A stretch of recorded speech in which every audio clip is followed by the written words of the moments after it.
In this video, I'm going to show you how to fix error 30004 wait for single object failed to.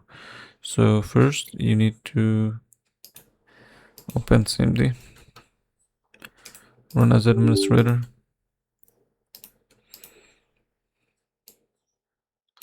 Then write this command dism/online/cleanup image restore health, and then press enter.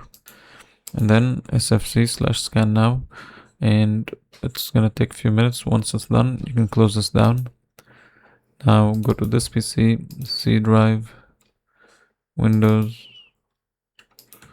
Here you go to a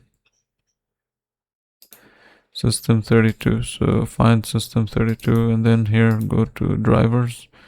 So find drivers here.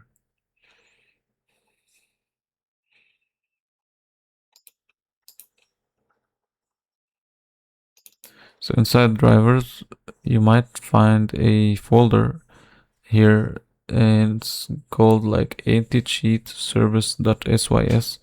If you find it, just right click on it and then delete it.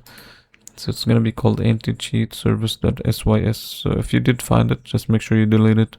Once you delete it, restart your computer, and this should fix the error.